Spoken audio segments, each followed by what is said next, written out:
So I hope my screen is visible to everyone.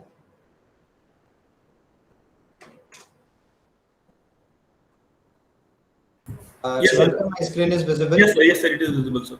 Yeah. The title for this particular session is the recent trends and advancement in electric vehicle charging stations. The entire session is divided into two parts. The first part is we'll have a short review on the electric vehicular technology. What are the recent trends? What are the developments that are happening nowadays? And then we'll talk about the essential charging infrastructure. How the major concern behind the electric vehicle, apart from the battery, is the charging station infrastructure. So we'll look into it as well, and we'll look both the aspect in terms of the technology advancement. We will not take about the economy and how exactly it is spreading. Combining both the part together, I'm trying to give an overview of electric vehicle and charging station technology development. What exactly we are, what are the standards, what are the norms, what are the power converters behind those things. So I'll try to keep entire session bit non-technical, but just feel free to ask me if any specific technical input or any specific technical discussion you are looking for on a particular aspect of either on electric vehicular technology and its configuration part, or on the charging station part. So the slides are limited. Whatever I have put it here to just give a face for interaction and discussion with all of you. However, I request you all to feel free to put forward your question related to this domain. Please, I'll be happy to have your question even during the session. If you are comfortable enough, just feel free to ask the question. If not, then just simply type your question in the chat box. Maybe in between the presentation or at the end of the presentation, I'll be taking your questions. So since it is an online session, it's a bit hard to make it engaging and interactive. So I request all the participants, please participate and help me to make it a very interactive session for both of us. Let me also learn from your questions, from the discussions that we are going to have on this particular topic and subject matter. Okay, so let's begin with this. This electric vehicle and charging station is something a big buzzword here presently in India, as well as the entire world is talking about this thing. So this is the very conventional part and fact that why do we need this electric vehicle, right? So it has been said, and some of the reason which is being densely populated and widely given is this. The first one is the number of vehicle on the road is increasing, right? This is something that we all see. Initially we faced, 5 to 10 year earlier, the number of vehicle that we see on the road was little bit less, but presently the kind of amount of vehicle that we see on the road is quite huge. Whether you talk about the two-wheeler, or you talk about the four-wheeler, or even you talk about the passengers car, that includes three-wheelers and the taxis, cabs, etc. So combining together, the number of vehicles on the road has enormously increased in last couple of decades, and certainly it is going to increase hugely in coming couple of decades. So it is anticipated by 2050, the number of vehicle worldwide I'm talking about on the road will be reaching somewhere around 2.5 billion. These terms, millions and billions, it sounds quite fancy when we figure the data in that terms, but trust me, these amounts are really uh, big. Another part that we all know is this: these conventional vehicles which are there on the road are mostly driven by the petrols and diesels, right? Petrol and diesel. So the amount of petrol and diesel, or you can call it gasoline in broad, is limited, and they are getting depleted day by day. So if I present the data in terms of the presently available resources and reservoirs of this petrol and diesel, then we are somewhere on its peak. I mean, we are on its peak, and we are consuming the demand and supply is somehow equal. and we are having a fairly good experience of how this petrol and diesel prices are rising day by day. I mean, at least in last 5 year, it has increased a lot. This is the situation when the demand was less, supply was more. Now we are at the situation where this demand and the supply are relatively okay, manageable. Now just imagine 10 to 20 year down the line, when the deviation between the demand and supply is something like demand is more and supply is less. At that particular moment, you can imagine the the price of this petrol and diesel per liter. So vehicles are increasing, the available reservoirs of this petrol and diesels are getting depleted day by day, and it has been anticipated. I'm not you know presenting the superficial data. All this data has well record. So it has been anticipated that whatever reservoirs and resources of this petrol and diesel has been explored now. So if we consume those petrol and diesel at present consumption rate, then hardly it will be able to meet, or hardly it will be able to fuel our vehicle for next 50 years. So it creates and it raises a concern that what will happen to our transportation, what will happen after 50 years, whether we won't be having the gasoline based vehicle or not, and if we have, then who will drive those gasoline vehicle, right? So this is the second reason. Third reason is that as a country, as India, right, we are having a huge dependency on these gasoline. Most of the part that we consume, we import either from Arabian country or from the Russia or from several other parts of the world.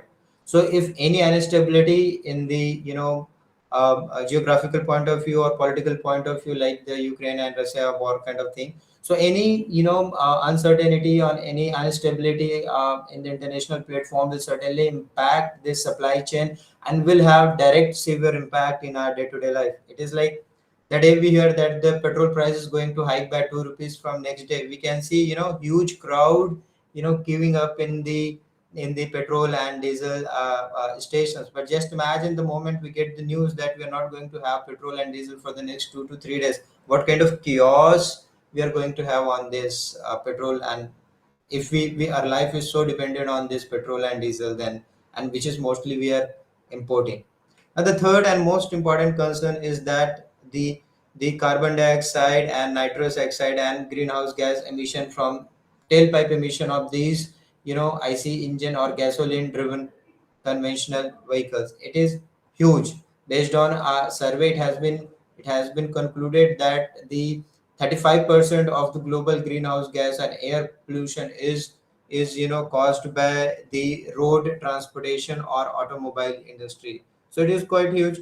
Maybe in a class B cities, we may not feel that population and suffocation due to tailpipe emission, but if we are in a metro like Delhi or Mumbai or big cities, certainly we can feel suffocated with this huge tailpipe emission if it has not been taken care properly. So these are some of the reasons and factors that force us to think about some alternative about the conventional, at least road transportation system, though the researchers are equally exploring for the air and the water transportation, replacement of the conventional system for air and water transportation as well.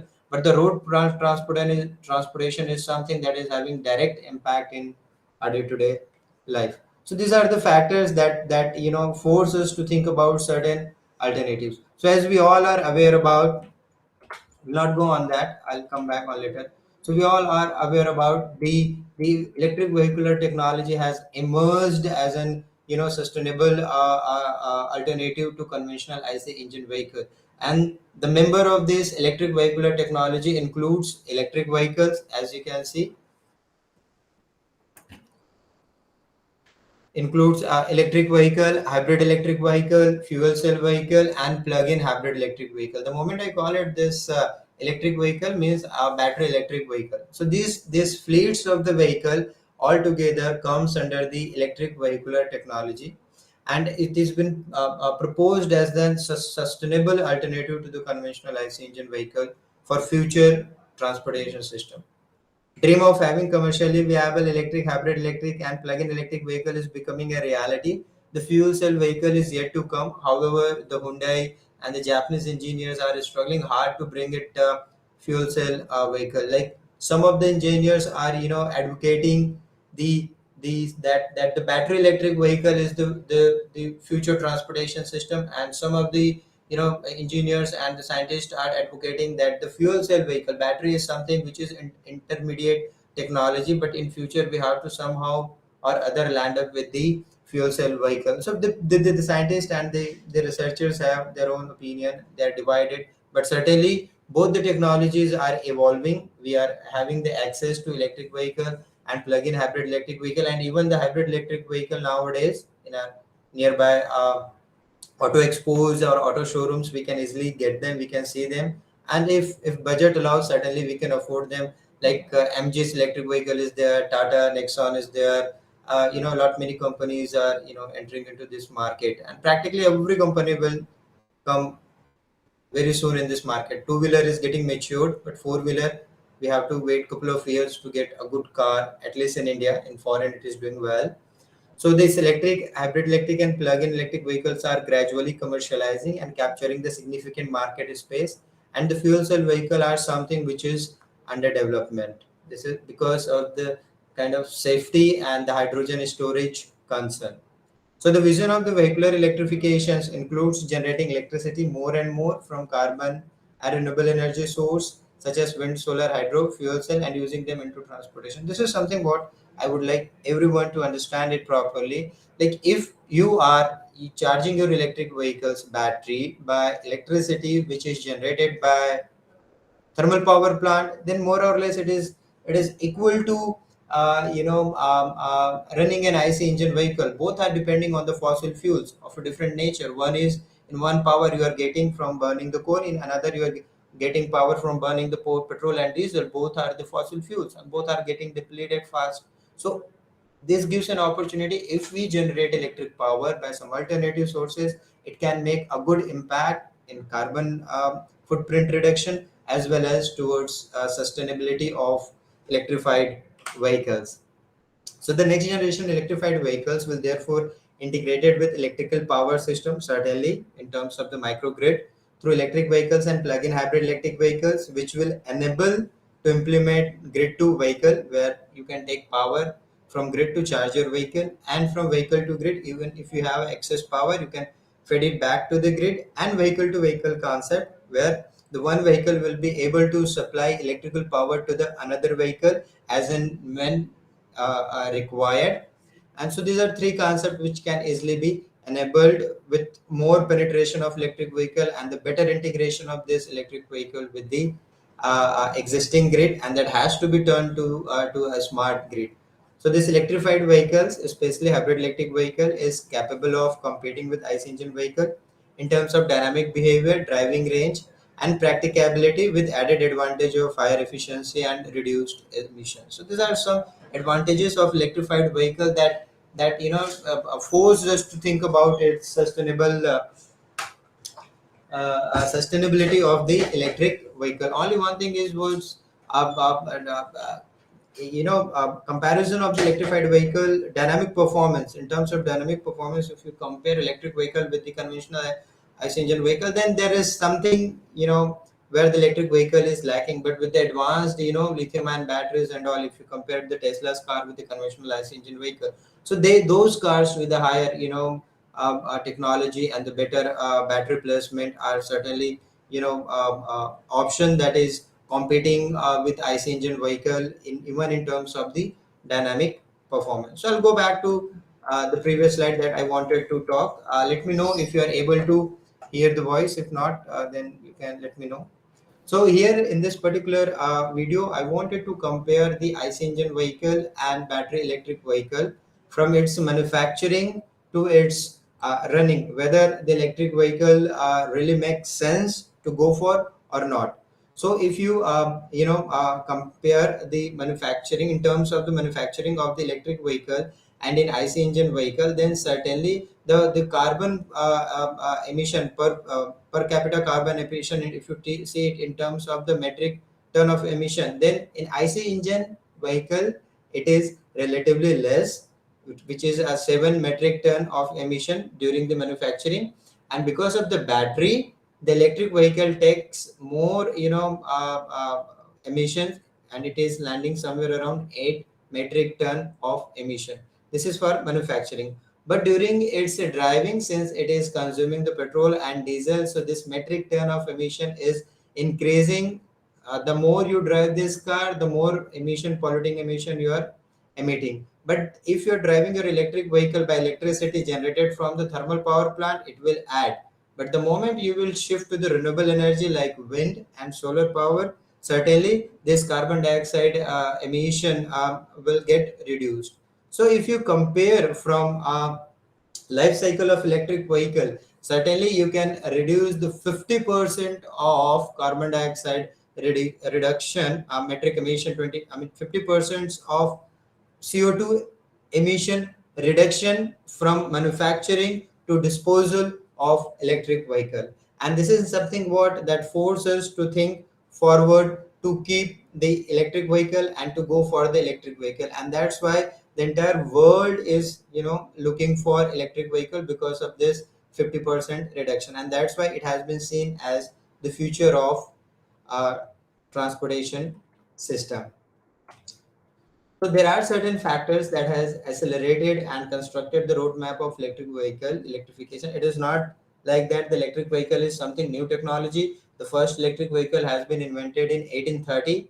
It did well, growed well, but after the invention of the four-stroke engine, it went out, and by somewhere around 1930, after one decade, the electric vehicle has been kicked out of market from IC engine vehicle. And during 1970, during Gulf War and scarcity of the petroleum and diesel, this electric vehicle again took place. And after 30, 40, and 50 years of struggle, now it is getting matured. So during its maturity, from its struggle time to this, there are certain factors, there are certain technological advancement that has helped in construction of the roadmap of this electrified vehicle. So these are independency from the petrol and diesel, zero and or very reduced tailpipe emission that we all know, fuel economy and improved performance, that is what we know, utilization of the renewable and non-conventional energy sources in automobile, recently we have discussed about it, and modernization of vehicles with increasing electrical loads.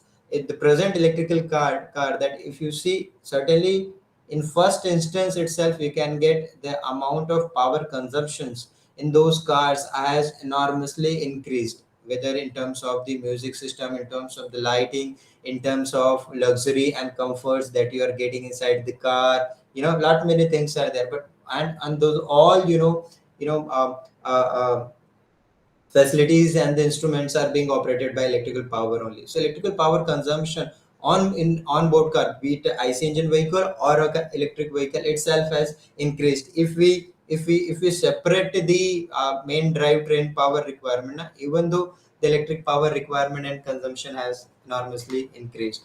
Another important aspect are the computerization of sophisticated electronic converter that has given a good boost and accelerations to the electric vehicle development. And the most important part that I particularly see in behind the advancement of electric vehicle is this technological advancement of power electronic converters and electric propulsion system. In coming slides, we'll see what exactly the role of power electronics converter and electric propulsion system. So if you compare the fleet of electric vehicle, basically it is categorized in a graph which between driving distance versus vehicle size. The more driving distance you expect, the bigger vehicle size you need as of now, because of the onboard energy sources that we have. So we are having electric vehicle which are having a limited driving range with the limited size, and then we are having an intermediate electric vehicle which are having a fairly good driving range, and their size is also quite big. Hybrid vehicle and plug-in hybrid electric vehicle, passengers car, these all come under this category. And then we are having a bigger vehicle which offers the longer driving range. Since it is offering a longer driving distance, certainly it is having a bigger space for storing onboard energy system, and hence the size of these vehicle, if you can see, are quite large. So this vehicle offers higher driving range with big size, medium driving range, and the limited within city commute driving range. In the three categories of electrified vehicles we have, and this vehicle can be chosen based on our applications and our utilization. So if you see the fleets of electric and hybrid electric vehicle, many of us are more interested in the passenger car. So practically, if you are able to read the auto manufacturer, this is uh, 27 to 6 years development till up to 2024. Practically each and every auto manufacturers are now into a game of making electric vehicle. So just by seeing this advancement, one can easily get a confidence and a good business opportunity if one enters into the electric vehicle steps. There is a good startup and entrepreneurial opportunities associated with the different aspects and different domain of electric vehicle. Lot many startups related to the electrified vehicles are really doing well. Lot many startups are emerging, and the lot many startups will come forward in coming time. You can just see the Tesla. Just by 10 to 15 years, that Tesla has become the world's top valued company, and Elon Musk has been the richest person in the world because of this. Though they hold several other companies, but the advancement of this electric vehicle is such a rapid that it will give you good boost, right? So not only in terms of the technology, but also the electric vehicle brings the opportunity, equal opportunity for the startup innovations and entrepreneurship. So that's all about a small introduction about the electrified vehicles. If you have any query related to the introduction, till now I was just setting up of the platform for this talk. So now I'll get into a little technical steps of this vehicle. So this electrified vehicles, or if I want to categorize all the category of all the categories of the vehicles that we have for our transportation system, is are can be I mean the vehicles are IC engine based vehicles, which are known as the conventional vehicle. Then we have electric vehicles. Rather than calling it an electric vehicle, it would be nice if I call it a battery electric vehicles. And then we have hybrid electric vehicles. Whenever I talk about a hybrid electric vehicle, it comes in a four combination: series hybrid electric vehicle, parallel hybrid electric vehicle, series parallel hybrid electric vehicle, and complex hybrid electric vehicle. The sub classification of this vehicle is based on the way you are combining the IC engine and the battery. Two power plants are there on board, and how you are combining them defines the architecture or configuration of hybrid electric vehicle. Then we have plug-in hybrid electric vehicle and the fuel cell vehicle. So quickly we'll review the architecture of this vehicular technology so that we can get the better understanding of different components which are placed to make this vehicle feasible, to bring this vehicle in day-to-day life. So the first vehicle category that we see is the IC engine vehicle. It contains a fuel tank, IC engine, and mechanical transmission. A very simple architecture or a schematic representation of an IC engine vehicle. So this high energy density petrol or diesels are stored in this fuel tank. It is supplied to the IC engine where combustion is takes place. The high petrochemicals is converted into mechanical energy, and this mechanical energy is given to the mechanical transmission, and which is being transmitted to wheels of the vehicle, and hence our vehicle runs. This all fine. What are the advantages of this? You can easily refuel it. The dynamic performance is excellent. Technology is matured. Lot many advantages are they're easily accessible, affordable. Yeah, these are the advantages. So what is the disadvantages associated with this? The first disadvantage with this is huge dependency on the petrol and diesel. Second disadvantage is the poor efficiency. The best possible efficiency that you can get from any IC engine vehicle, whatever it may be, whether the advanced, newer, or older one, at max you can get 30 to 35% of efficiency. At max, that I'm saying. Yeah. And for attain the maximum efficiency from IC engine vehicle, it is very important to run your vehicle on the green zone, which is practically not possible in Indian traffics, right? And another a disadvantage associated with this is the huge tailpipe emission, which is causing severe and negative impact on the environment as well as the human health. You know, so these are certain disadvantages. So main dependency on the fuel, tailpipe emissions, and poor efficiencies. To resolve all these three, disadvantages, electrified vehicle has been introduced, primarily known as the battery electric vehicle. So here the fuel tank has been replaced by the battery bank, as you can see. Again, this battery bank stores electrochemical energy, which is given to a power electronics converter. This power electronic converter processes this electrical power coming from the battery, and it is given to the motor. This motor converts that electrical power into electrical power, and through a mechanical transmission it is distributed to the wheels of the vehicle. It is capable to resolve the issues associated with the conventional IC engine vehicle, like it has no tailpipe emissions, it has no dependency on the petrol and diesel, and the efficiency at max. As we all know, the efficiency of a power converter is something around more than 90%. The efficiency of the motor is some of any motor, whether it is induction or permanent magnet, it is greater than 80%, and the efficiency of the battery is certainly more than 80 to 85%. So if you try to calculate average efficiency, certainly you will get a more than 85% of efficiency from processing of electrical power from on-board storage unit to delivering it to the wheel. Earlier, in case of IC engine vehicle, how much it was? It was just a 35%. So you can see how better energy efficiency model you are placing on road for transportation system. So it is not like that the battery electric vehicle is sufficient to kill all the disadvantages associated with it. When a new technology comes and tries to replace the older technology, the new technology is a package deal. Certainly it is solving the issues associated with the older technology associated with the conventional IC engine vehicle, but it has its own issue. And one of the biggest issue that we all know and aware about is the battery. Battery is considered as the bottleneck of vehicular electrification.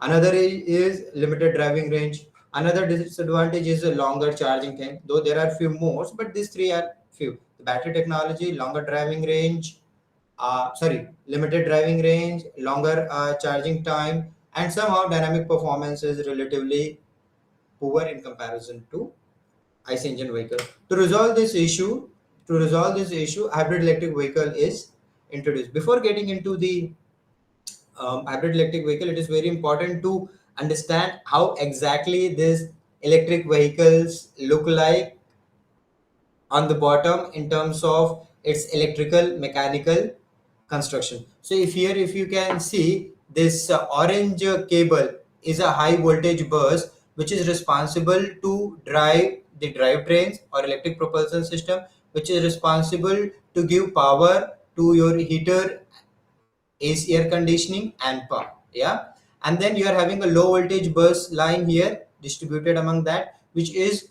giving power to all the auxiliary loads on board.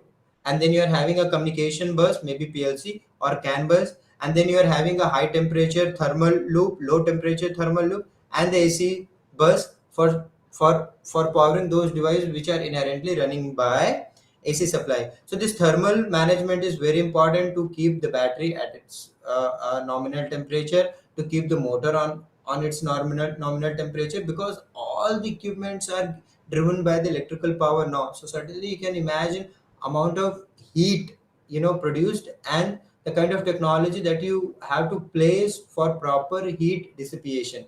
So this thermal loop is equally essential. This thermal line is equally essential in comparison to this power lines. That's how actually circuit configuration takes place in an electric vehicle. This is an schematic diagram there you see in terms of the component. This gives you more closer view of an actual electric vehicle, right? So now I was talking about a hybrid electric vehicle. So hybrid electric vehicle has combination, series parallel, and complex. So within a single image I will try to explain. This battery this battery is connected to a power converter and this IC engine vehicle, if they all come together, or if they all go like this, battery, power converter, generator, and this, if they all are connected in a series configuration, it is a series. If they are connected in a parallel configuration, they are parallel configuration. If they are connected in series and parallel both configuration, then it is a series parallel configuration. And then there is a complex configuration. In that, in complex configuration can either be operated as IC engine intensive mode or electric intensive mode. What does it mean? In that means the IC engine is coupled either with the rear wheel. If the IC engine is coupled with the rear wheel, certainly the electric motor or electric power plant is coupled with the front wheel. So if you want to drive your vehicle as a pure electric vehicle, you can drive the front wheel. If you want to drive your vehicle as a pure IC engine vehicle, you can drive it with the rear wheel. And if you want to combine both the power to for highway cruising or maybe for hill climbing, then you can combine both the technology together so that you can get a better torque, you can get a better stability, and you can get a better comfort and control during your ride. So all these series parallel or complex configuration, they all have their own set of advantages and disadvantages based upon your requirement and specific application of that vehicle, whether it is a passenger car, whether it is going to be a cab or kind of thing, based on different categories of the vehicle. You have to choose the category of the vehicle, and then you have to select the configuration of the vehicle if you are getting into the hybrid electric vehicle stuffs. So that's about the hybrid electric vehicle. And since it is combining the two power plant, IC engine is one power plant, battery along with the power converter and electric motor is another power plant. So it means you are combining two set of energy sources. So if two sets of energy sources is there, a fantastic research optimization, or I should not say research, a fantastic optimization problem takes place, like how to exploit these energy sources. Do we need to size the battery and IC engine at equal level, or do we need to downsize the battery and upsize the IC engine vehicle, or kind of thing? Yeah, you need to get into the trade-off where you can have an optimum design of this component, not only in terms of the component design but also the optimum utilization of the available energy sources, like when battery will deliver power, when IC engine will deliver power, when the battery and IC engine will combine together and deliver the power, when I recover the energy during regenerative, how to give it back to the battery, and how I can charge the battery through my IC engine. Not many combination and modes of operation is there. So to have optimum operation of everything, fantastic optimization algorithm is necessary here to optimize the power flow among different component and from different sources. So one of the fundamental difference that you all have to understand and try to appreciate, what is the difference between a hybrid electric vehicle and plug-in hybrid electric vehicle, or you can call it a plug-in electric vehicle as well. If you eliminate this fuel tank and IC engine, then it will be a plug-in electric vehicle. And if we combine the IC engine, then it will be a plug-in hybrid electric vehicle. So the important part here is this: what is the fundamental difference between the hybrid electric vehicle and plug-in hybrid electric vehicle? So the fundamental difference between this is this: the plug-in hybrid electric vehicles, the onboard battery of plug-in hybrid electric vehicle can be charged from utility grid, right? However, if you see in a hybrid electric vehicle, you don't have external provision to charge your onboard battery. So whatever power is required to charge the onboard battery, that power has to come from IC engine only. However, in plug-in hybrid electric vehicle, simply you can plug your vehicle to the utility grid and you can charge your onboard battery. All the possible combination that you are having for hybrid electric vehicles are equally applicable for this plug-in hybrid electric vehicle as well. And now the next one is the fuel cell vehicle. This is something what a lot many people are talking about, that this is the future's vehicle. This is something what in which people can rely for sustainability, because of the battery and the permanent rear earth magnet material. Because of this too, there is a kind of monopoly is being created in electric vehicle. But the moment we move one step forward from electric vehicle to the fuel cell vehicle, this monopoly can be killed, and nobody like to have monopoly in a particular technology or particular segment. So researchers are putting lot many efforts. Lot many vehicles have been delivered. Buses, Tata has made the fuel cell bus, and even during the London Olympic 2012, a fuel cell bus was used to take the players from the sports village to their arena. So it is not like this is something new. The researchers are working a lot, but there is a huge security and safety concern associated with it. It is as good as a running hydrogen bomb.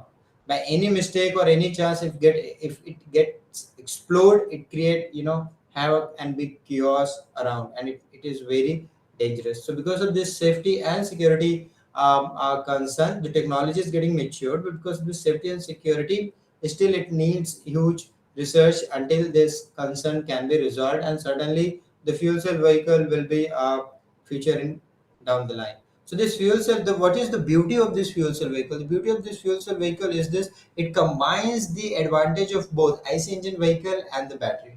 What is the advantage of IC engine vehicle? As long as fuel is supplied, your vehicle is performing.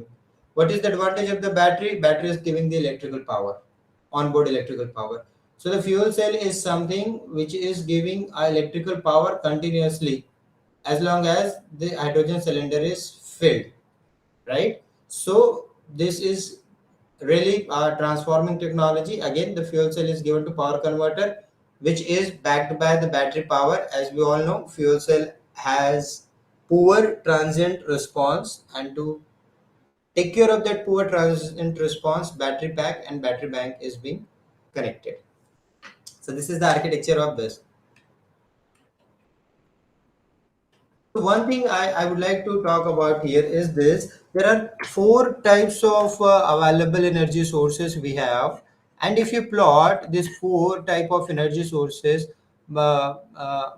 between its power versus energy density, then what you get a ultra capacitor, and then you get a fuel cell, you get a battery, and you get a flywheel, and the IC engine vehicle comes somewhere here. Okay, so if you see from this particular graph, you come to a conclusion that none of the available sources, whether it is a battery or whether it is an ultra capacitor or fuel cell, none of these available energy sources are competent enough or capable enough to meet the IC engine vehicle in terms of its energy and power requirement. So what you can see, the fuel cell offers high energy density. Sorry, fuel cell, this is energy density, ED, and this is power density, PD. So fuel cell offers high energy density, whereas ultra capacitor offers high power density. So if somehow the fuel cell and ultra capacitors are combined together, a hybrid energy sources will come out into the picture, and that hybrid energy sources are competent enough and capable enough are competent enough and capable enough to meet the all kind of power requirement. So this hybridization, lot many researchers are working on the hybridizations of energy sources, so that a sustainable energy sources can be brought on board to meet out all power requirement of an electric vehicle for all driving profile. It can be a city driving, it can be highway driving, it can be hill climbing, or it can be cruising, whatever it may be. If sources can be developed, it is going to create a good a market space and good opportunity for manufacturers of electric vehicles. So whether you talk about the electric vehicle, hybrid electric vehicle, plug-in hybrid electric vehicle, or plug-in electric vehicle, or fuel cell vehicle, one thing is common in all the electric vehicle is energy source, a power converter, electric motor, and the wheels. And this energy source, power converter, electric motor, they all have to work in coordination with each other. And to maintain the coordination among all these sources, you have electronic controller. Okay, so the electric propulsion system, the technological advancement of electric propulsion system is very crucial and playing significant role in the advancement of electrified vehicle. This electric propulsion system is nothing but a electric drives only, right? And that's why it is seen as the backbone of electric vehicular technology. I'm repeating it again. Electric propulsion system is seen as the backbone of electric vehicular technology. And out of this, four essential constituent of electric vehicle technology,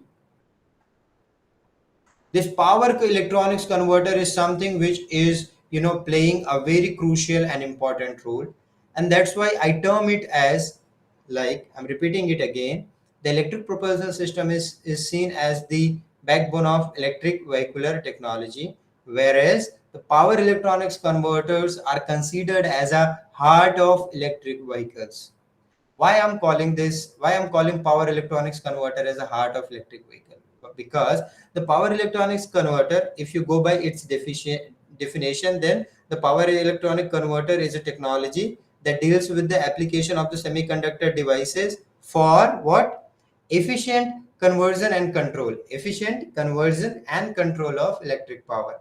So here on board, if you can say, power electronics converter are taking power from different sources, maybe from fuel cell, battery, or hybrid energy source, and it is distributing that power to the different load. For it may be a propulsion load, it may be a auxiliary load, it may be an infotainment load, it may be for air conditioning or whatever it may be. So it is taking power from one and distributing all over the vehicle, and that's why I'm calling it the power electronics converter as a heart of electric propulsion system, and then electric motor of this one. So these are certain hardware and software or technology devices options available within this constituent. The technological advancement of this constituent will certainly lead to the combined together, right? Certainly lead to the technological advancement of electrified vehicles, right? So I'm having a small video of the working of electrified vehicle. I'll skip it considering the time, right? So that's about the small this is a small introduction about the electric vehicle architecture, their configurations, their technological advancement, how exactly it works, how exactly it drives, right? Is there any question related to the electric vehicle drivetrain configurations, operation of the electric vehicle, operation of the fuel cell vehicle, operation of the plug-in hybrid electric vehicle, or operation of the hybrid electric vehicle? If you have any queries, you can ask, or you can put that query in the chat box. This video don't have a noise. It is simply depicting how the working of the hybrid electric vehicle under different scenario during hybrid acceleration, deceleration, highway cruising, braking, and charging, etc., and how the IC engine and battery power are combining together in different modes of operations.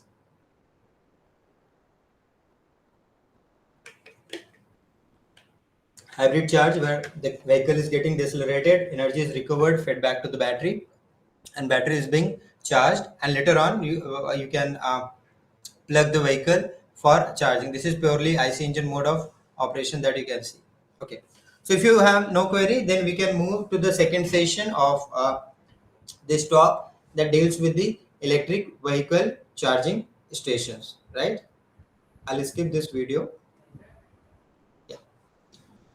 So till now I have mentioned lot many reasons why one should go for electric vehicle, but apart from that, there are few more reasons. Like, with the advancement of the technology, it is possible to charge onboard battery quickly. It is possible to get the high performance due to uh, lithium-ion battery or technological advancement in the battery technology, which is also leading to increased driving range. Sir, one As one we can participant, say, sir, one hello. participant, sir, one participant is having some doubt. Dr. No, Lalit sir, your Kumar. voice is little less. Yeah, Dr. Lalit Kumar, could you please check the chat box? Okay.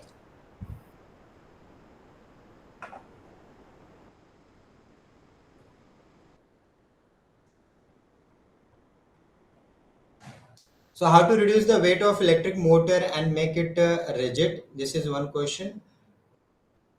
Okay. So how to reduce the weight of electric motor and make it rigid? If one use lightweight rigid motor, will it consume lower power?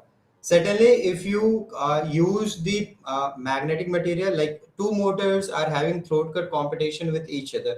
One is induction motor, another one is a permanent magnet motor. Induction motor is bulky, heavier because of its outer frame that gives its mechanical strength that makes it rigid in construction, whereas permanent magnet motor use rear earth magnetic material or permanent magnet that makes it bulky. So this both the technology, if you really want to minimize the weight and volume of this motor, though the scientists are struggling to minimize this, but with this two technology, I see less, as of now, whatever the technology available, I see less opportunity in comparison to the third motor category, which is known as the switched reluctance motor. Switched reluctance motor do not use any permanent magnet motor, and its design and architecture is also, it is designed in a way that offers less weight in comparison to this motor technology. The sole issues associated with this switched reluctance motor is with the noise, the pulsation in the torque. We call it a torque ripple. So by placing the proper power electronics converter and its control, these two major issues associated with the switched reluctance motor has been completely resolved. So my direct answer to your question, how to reduce the motor weight, it is like you have to see, if you want to reduce it significantly, that's I'm saying. I'm not talking about reducing it at 1 kg or 2 kg kind of thing. If you go for induction motor or permanent magnet motor, and if you want a particular amount of power, like a particular torque or in particular kilowatt, there is a very narrow scope to reduce the weight. But if you altogether replace the technology and go for a switched reluctance motor, certainly you can achieve a significant weight reduction in the motor technology. So another question I'm having, the proton exchange membrane fuel cell is used more in transportation application such as hydrogen powered car and buses, but solid oxide fuel cell are often utilized in stationary power generation application. Why can't we use PMFC for power generation rather than SOFC? Yes. So if you have compared the, it's not like that we are only having two categories of the fuel cell. These are the two which is most competitive and which are widely used for different application. As you pointed out correctly, that the PMFC, proton exchange membrane fuel cell, are used for the transportation and mobile applications, whereas the SOFC are being used for the stationary application. Both realize their answer. Like, if you see, the operating temperature of SOFC is quite higher in comparison to the operating temperature of PMFC, right? So if you are producing very high temperature, then equally you have to deploy the cooling mechanism. You have to equally deploy the arrangement for thermal management. So if you use SOFC on the vehicle, it will increase the weight and volume of the vehicle further. If you see any PCB, the heat sink size is far bigger than the PCB size. It is because the easy heat dissipation which is generated out of the semiconductor devices which are operated. So if you, I'm not saying that you cannot use SOFC in the mobile application. Certainly you can use SOFC in the mobile application, but for that you have to place better cooling mechanism, better thermal management scheme, which will further add to weight, volume and cost of the vehicle. And another one of the reason is this, the kind of electrode that you use in both the fuel cell, that also defines the application. And that is one of the reason I strictly like to be with the thermal consideration. The operating temperature of PMFC is less, operating temperature of SOFC is more. That's why PMFC are being used in the mobile application and SOFC are used in the stationary application. In the case of fuel cell, is it possible with SOFC, solid oxide fuel cell? Yes, it is possible. The sole, constraint is with the temperature. The better you are able to handle the temperature of the SOFC, certainly you can place it in the mobile application as well. Okay. Thank you. I think we don't have more question. We'll move to the presentation.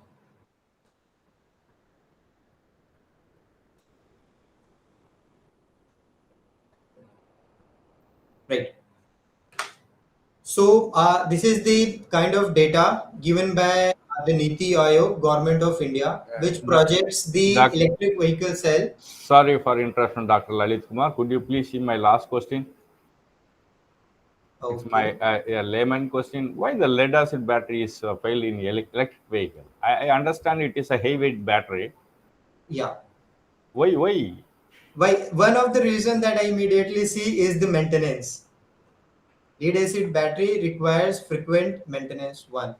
Second thing, the if you want to enable fast charging and if you want to penetrate huge amount of power in the battery, it requires BMS, battery management system. It is, I personally see, implementing a battery management system with the lead acid battery is bit difficult.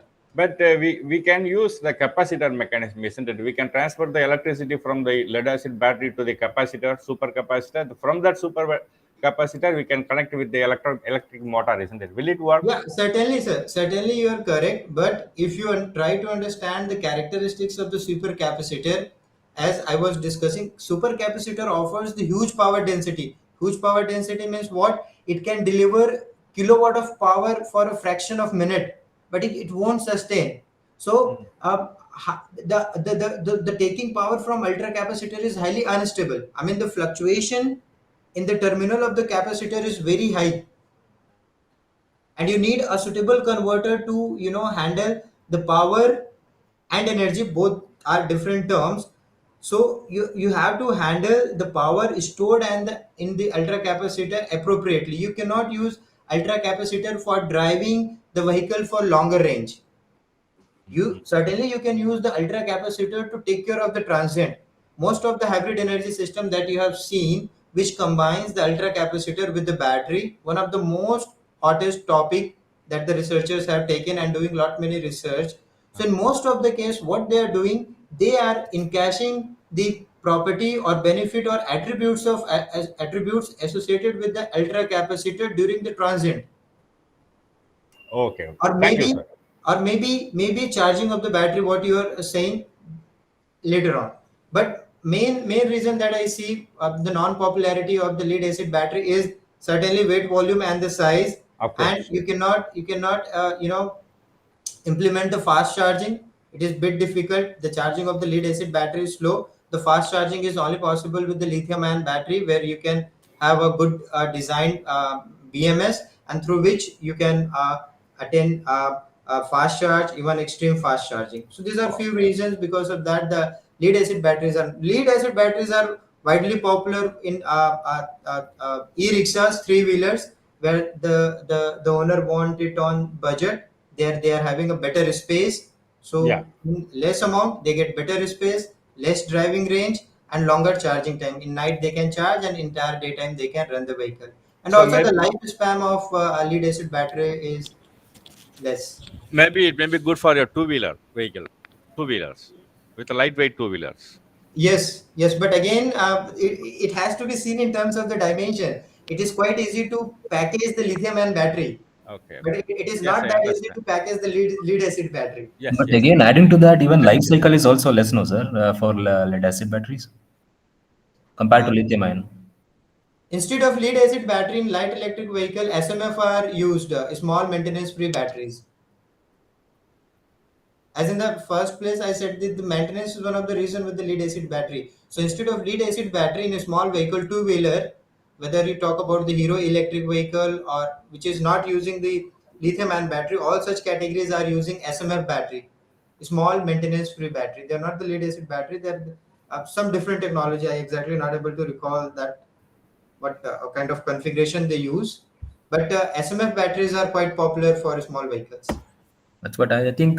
Basically, because of the lower power density and also for the Yes, yes, maintenance is the main cause for this yes, lead yes, acid batteries. yes. Correct. Yeah. So I was on the projection of electric vehicle sales in India. So this is the government of India's. There is a mission, FAME scheme. One is over. FAME two is going on, and apart from that, government of India's Vision 2030 is there. So if you closely look, it is quite ambitious vision, but it seems, and in certain category, it seems that it will happen. So the sales projection says that all two wheeler by 2030 will be electric vehicle. What we see, I mean, what is the anticipation? By 2030, whatever two wheeler we see on the road, it will be an electric vehicle. For all three wheeler, they are anticipated that all the three wheeler on the road will be an electric vehicle. For four wheeler, they have anticipated 100%. I doubt here. Maybe electric vehicle will dominate, I can say. And for buses, and also again, I can say the electric vehicle will dominate. EV, two wheeler and three wheeler. This is something what I can get it correctly. By 2030, it is possible that all two wheelers and three wheelers will be replaced by the electric vehicles, and 50% of two wheelers, or sorry, 50% of four wheeler will be replaced by electric vehicle. So this is quite ambitious. Can you imagine the amount of opportunities for the people, those who are dealing with the different aspect or different constituent technology that I have discussed in my earlier slide, kind of business opportunity, kind of job opportunity, kind of innovation opportunity, kind of entrepreneurial opportunity, kind of startup opportunity is huge. Recently, there was a news that some higher authorities or officials of the TCS has made announcement that the future belongs to the mechanical and electrical engineers. What I could see their statement in terms of this data, they're saying that the electric vehicle, the penetration of electric vehicle is now inevitable. It is certainly going to capture the entire market, and if it is certainly going to capture the entire market, then you need the workforce, human resource for that. I'll explain this in a very simple language. Like, let's say you're having your Honda Activa scooter. You face any problem in that Activa scooter, immediately within 500 meter you will get 5 to 6 repairing mechanic shop where you can fix the problem of your Honda Activa. Let's say you own the electric vehicle of any brand or any company. Do you hardly see a single mechanic or electrician that offers or which is having a board that electric vehicle we fix the issues with of electric vehicle, except the showroom from where you have purchased that? No. So No. all these mechanics, those who are very versed in dealing or fixing the engine or electric vehicle as of conventional vehicle, they all can be upgraded and updated for dealing with the electric vehicle. And as an electric engineer, many of us are aware that in electric vehicle it is just a wiring. Battery is there, we can't do with the battery. Motor is there, we can't do with the motor. Power converter is there, we can't do with the deal with that. It is just a wiring that takes place in terms of the fault. If anything is happening with the battery, we need to replace the battery. If anything gone wrong with the motor, we need to replace the motor. It is equally true for the power converter, right? At present scenario, with kind of package the vehicles are coming, many of them are having the Chinese parts in it. So it is very hard and tough to repair those battery, motor, and controller. What else we can do and what else is in our hand is just to fix their electrical wiring. And very few people, I mean those who are having electrical background, they only know how to fix those electrical wirings, and even they need some kind of training and all to understand how exactly it is happening in the electric vehicle. So certainly I see the huge opportunity and future in this domain based on this data. And even the CAG report also suggests that the in electric vehicle future is green. I won't go to the facts and figure. Yeah. So you have seen by 2030, we are going to be transformed at least in two-wheeler and three-wheeler into an electric vehicle. But there is a major concern. As per the Deloitte's Global Automotive Consumer Survey of 2018, the most common consumer concern preventing electric vehicle adoption in India is the lack of electric charging infrastructure. I'm not saying that the electric charging infrastructure is the only concern. Apart from that, there are several other concerns that you can see here. Maybe driving range, cost is one of the major concern, at least in a country like India, where most of the people, get budget car, try to get the budget car. As of now, the electric vehicle is not into the budget, right? Time required for charge, safety concerns with the battery and technology, the news of battery getting blast or electric vehicle catching fire is spreading a lot. So there are many concerns, but out of which the charging station infrastructure is one of that concern which is bothering the consumer a lot. And what I see is this electric vehicle penetration and charging station. Like the electric manufacturers are waiting that lets the charging infrastructure spread all around the country. I'm talking about exclusively with example of our country, India. So most of the people are, looking. Manufacturers are waiting. Let the charging station infrastructure spread, and then we'll launch our vehicle. The charging station manufacturers are waiting. Let the number of vehicle on the road get, a significant amount, and then I'll roll out my charging station on the road and different locations. So it is like egg and chicken kind of thing. Both are waiting for each other, and all of a sudden both will grow together. I don't know how exactly it will happen, whether the charging station will roll out first or whether the electric vehicle will capture entire market first or whether both hand in hand will go. That has to be seen in future. I don't have a very specific understanding for them as of now, but both are, it seems like both are waiting for each other. Like I see lot many auto manufacturer, Hyundai, and many of them, they are not launching their electric vehicle in India somehow. The Tata has launched, MG has launched, Maruti is, I don't think they have launched yet, but certainly they have their plan in for the launch and everything. So that's what I see. Maybe they are waiting for the rollout of charging station infrastructure. So these are some fact and figure. I'm not discussed about it. So within the charging stations, there are two kind of charging stations: the slow chargers and the fast chargers. If you see the trends, the fast chargers, the demand for the fast chargers are increasing rapidly. So before talking about the fast charger, I'll talk about little bit about this charging and all. So this charging is of two type: AC charging and DC charging. Your AC charging certainly offers the slow charging and it is a onboard charge, whereas the DC charging offers fast charging and it is a off-board charging. If you talk about the standards, though there are a lot many standards, there are SAE standard, there is a ISA standard, there are worldwide, different countries are having different standards. So likewise, in India, we have our own standards for charging.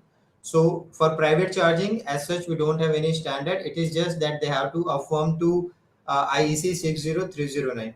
But if you talk about the public charging has been categorized in two category: low charging and then high voltage charging.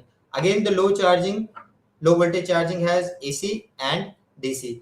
Low voltage charging AC is Bharat AC 001.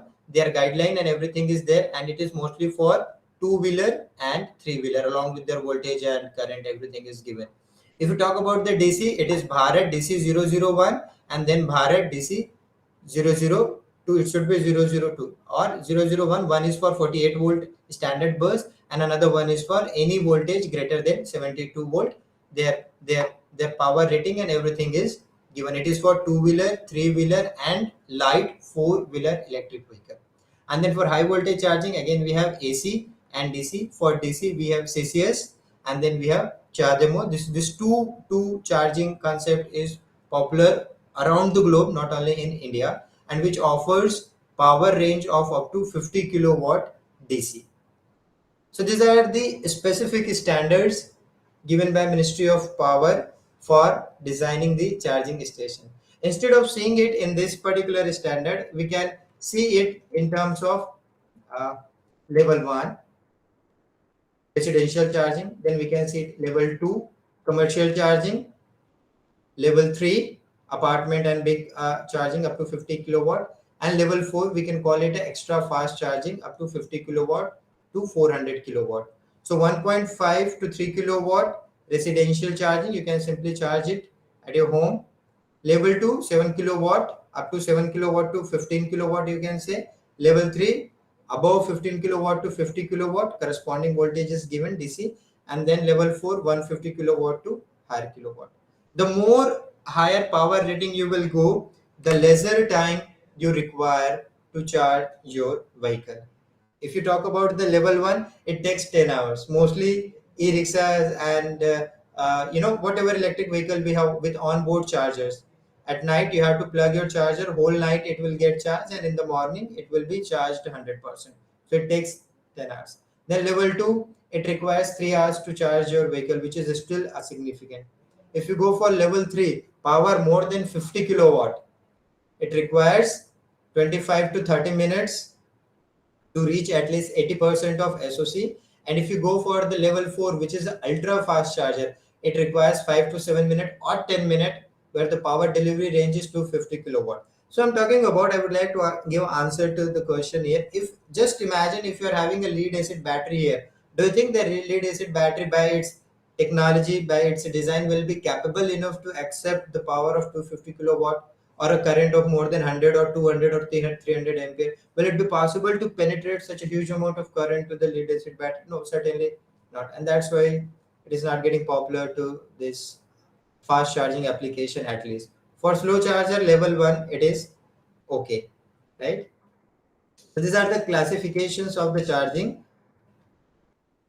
So if you talk about the AC charging versus DC charging, the AC charging, every vehicle has an onboard charger, limited power, slow charging, AC. If you talk about the DC charging, Infrastructure investment is shared among the hundreds of users, large power rating, fast charging, and capable of integration with renewable sources. So this is the fundamental difference between the AC and DC charging. If you see it in terms of the schematic, in terms of the circuit point of view, so in AC charging, what happens? Grid power is going to EVSE, that is electric vehicle service equipment, a common terminology which is widely used for that. And from electric vehicle, it is something, a kind of panel here for AC charging, and from here the outlet, it will go to onboard charger, OBC, onboard charger. This onboard charger will convert that AC into DC, and it will feed it to BMS, battery management system, and battery will get charged. AC charging, simple concept. In a DC charging grid, it will be given to the EVSE. A separate unit is there outside of the vehicle, and it will convert that AC into DC. And now this DC will bypass the onboard charger, and it will directly go to by BMS and charge the battery. So at the moment you bypass the onboard charger, you can push any amount of power and current to the battery, and that's why in a DC charging, the fast and quick charging can be achieved. I'll come later on in this slide. I want to discuss this. AC charging versus DC charging. And another one is the onboard charging versus offboard charging. Here in this slide you have seen onboard charger is instrumental, and here offboard charger is instrumental. So at max, onboard charger will come up to 10 kilowatt. Most popular one is up to 6.6 kilowatt. And at max, the onboard charger means a charging unit is integrated on board on the vehicle. Since you have to equally work on the weight, volume, and size of the vehicle, so you have to limit the power rating of that charger. So at max you will get 10 kilowatt, and anything more than that will be off-board charger. Off-board charger means an entire charging unit outside the vehicle. It comes in form of charging stations, right? So if you try to understand the AC and DC bus charging configuration for CCS, common charging, or for public charging, then simply a grid will be there, transformer will be there, and the transformer will create a AC bus. Each of the charging unit will have AC to DC converter, which will take care of the power factor and regulation of DC link voltage, and then a DC link. Then a DC to DC converter will be placed to charge the battery.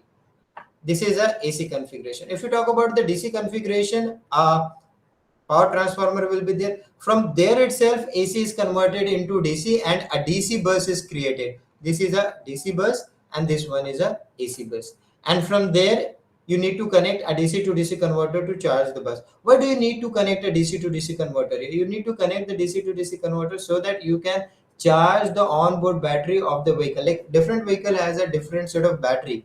Some of the vehicle is having a 30 kilowatt of battery, some is having 20 kilowatt of battery, some is having 40 kilowatt of battery, and that too with a different voltage and current. To understand the battery's different voltage and current, it is important that you should have a reconfigurable battery so that you can deliver a power to the onboard battery as per the requirement of the battery. This is one. Another thing, that it is not necessary that each of the battery will accept power at any amount of current. No, some of the battery is capable to receive huge amount of current, some of the batteries are not capable to receive that huge amount of current. So accordingly, you have to deliver the voltage and current to charge the battery, and for that you need a DC to DC converter. This is a small comparison between the AC and DC converter. I'll not dwell on that much.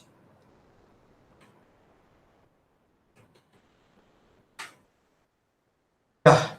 So if you like to explain me a component of a charging station, let's forget about the charging station. Whatever charging circuitry is there, whether it is for our mobile charger, laptop charger, or any electronics charger or electric vehicle charger. Okay, these components are essential for low power applications. They have been designed in bit uncontrolled manner so that it should deliver a fixed amount of voltage and current to the battery. However, as far as electric vehicle is concerned, where the battery, the voltage and current and power variation of the battery is very high, so it has to a controlled one where all the output of the converter, or all the output which is fed to the battery, has to be controlled and calculated precisely. So in all the application, we have grid and we have battery, which is a load, and the unit that is being placed between this is known as charging station, right? So this charging station has essentially two part: AC to DC converter and DC to AC converter. To control this AC to DC converter, essentially you have to measure the grid voltage and current and DC link voltage. What is the need to measure the grid voltage and current? It is because the fundamental objective of this AC to DC converter is certainly, as I said, the purpose of power converter is to convert and control. So AC to DC conversion is a convert, and now it has to control. It has to control two aspects. First, the power factor. Power factor has to be maintained unity, one objective. Another objective is to maintain the DC link voltage here. A DC link voltage has to be here. A DC link voltage constant. So this AC to DC converter has to serve twin objective of maintaining unity power factor on the grid side and maintaining regulated DC link voltage at the output side. And in that way, it has to be controlled in a suitable manner.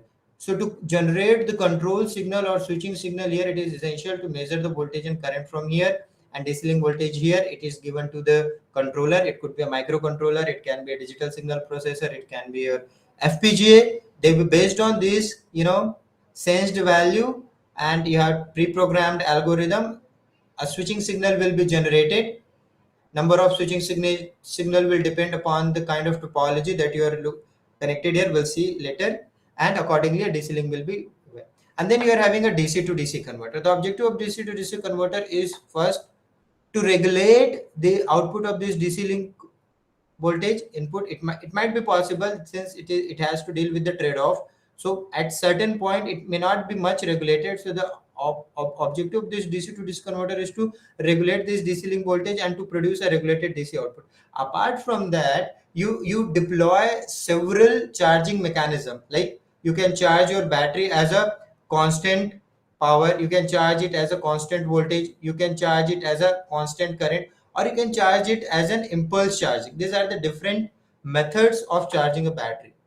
So if you want to charge your battery in a constant power mode, you have to control this DC to DC converter to deliver power in a constant manner.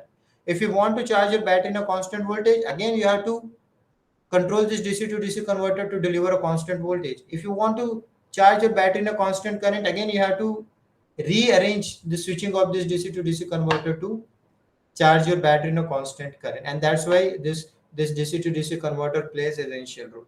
So whatever charging station or charging infrastructure will be there, AC to DC converter and DC to DC converters are essentially required, along with the controller, electronics controller equipped with the several peripheral circuitry. So this is a schematic of a single phase onboard charger, power factor corrector, DC to DC converter along with their peripheral and control circuitry. This is a three-phase onboard charger. This is the three-phase onboard charger. Here the difference between these two is this. Here you are having three single-phase unit combined together to make it a three-phase. And here you are having a single three-phase topology of a power factor corrector circuit, and where the DC to DC converter remains same in all three configuration. I'll not dwell here much. We are having another slide there, we'll discuss in detail. So let's see. Yeah, I'll come to this slide later. So let's see what are the options available for AC to DC converter and DC to DC converter. The options available for AC to DC converter, the most versatile, most commonly used topology, that the three-phase, three-leg, fully controlled converter. Then three-phase Vienna rectifier. Then three-phase neutral point clamped three-level power factor correction circuit. Power factor correction, basically these AC to DC converters are called PFC, power factor correction circuit, as it comes as their main objective. Their main objective is itself to regulate the power factor at the input side. And then the three-phase active neutral point clamped three-level power factor correction circuit, and then three-phase T-type neutral point clamped three-level power factor correction circuit. These are the kind of topologies and configuration that I'm showing here. I'm not saying hello, am I audible? Hello. Hello, Yes, am I yes. audible? Yes, you're audible. Yeah, yeah. Thank you so much. So these are the most popular configuration or power circuit architecture which are popularly used for the design and deployment of charging stations, right? These are the commercialized topology. I'm not saying that new topology cannot come here. New topology certainly come, but these are the topologies which are mostly preferred by the industry for the design of their charging station. So out of these 4 to 5 topology, certainly how to choose one topology that will best suit your application. Let's say you are designing a charging station. So out of these many, neutral point clamp, active neutral point clamp, T-type neutral point clamp, two level, VNR rectifier, a lot many options are there. So which option you should choose so that you can get the desired power level and power rating for your design and this. So this particular table will help you. Here we have compared all the this PFC, I must call it, or AC to DC converter configuration in terms of output THD. There are certain parameters that should govern the design of your AC to DC or PFC circuit. So one is the in terms of the output THD, peak voltage stress or current stress, power density, bidirectional power flow, conduction loss, switching loss, combining together lead to the efficiency.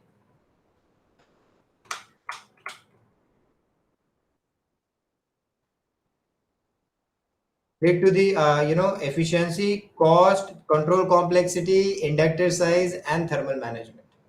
So instead of this, whether you want to go for 2 level, 3 level, ANPC, Vienna, NPC, or TNPC, it is very important to understand this parameter for not only for this charging station application, for design of any power converter for any application. It is very important to take care of thermal management, passive element size, control complexity, cost, efficiency, losses, power flow, power density, etc. So if you compare all 5 topology in terms of this, it will certainly help you. Here I cannot make a comment that this topology is best. You can choose, it will serve your purpose. You just need to see what's your requirement. It might be possible that you don't need bidirectional, but you need higher power density. For your requirement, it is okay that you are happy with 85% efficiency of the converter, but you want less cost. So accordingly, you have to make a trade-off and compromises based on your selection parameter, your design considerations, and your objective. You can pick any of these topology as a PFC or AC to DC converter. Similarly, there are same category for a DC to DC converter, conventional phase shifted full bridge converter, most versatile, most popular. It has been, 3 to 4 decades that this DAP converter has been invented, and since then it is still on top demand, first choice of the engineers and designer whenever it comes to get the regulated DC output power. So the first one is the full phase shifted full bridge converter, where one side you are having a CHB, another side you are having a diode, and then DAB converter, dual active bridge converter. All the schematic and control is here itself. If I discuss one scheme, it will take more than 10 to 15 minutes. And then the bidirectional LLC DAP converter and bidirectional CLLC DAP converter. This CLLC is, the name is given because of this resonant tank. A resonant circuit is incorporated between this so that you can achieve zero voltage switching, zero current switching, or soft switching for further minimization of switching losses and conduction losses. They have their own purposes apart from the conversion. I'll not dwell on that. Okay. So all those 4 converter, you can take random one, and again you can compare in based on their parameters. More or less, these parameters are same. So based on these parameter, it will help you to identify which particular DC to DC converter should be selected as per your requirement. So this two table will help you a lot for selection and sizing of your AC to DC converter and DC to DC converter. So yeah, now after this, yes, this is the complete schematic of a charging station, I must call it. If you open the motherboard or control panel of a charging station, that's what you will get. You will get a three-phase supply given to a PFC circuit. It can be any topology. Here the Vienna rectifier is taken. It will maintain power factor constant here and regulate this DC link voltage, right? Now this DC link voltage is given to the phase shifted full bridge converter. Here you can have uh, uh, again DAP converter as well, or this thing. It offers, since it offers unregulated, but the power density and everything is quite high here. Secondary rectification, and you will get the voltage of 400 volt to 1000 volt DC, and you can charge your battery. Based on this, you have to place voltage sensor, current sensor at different locations. Everything will go to the power controller.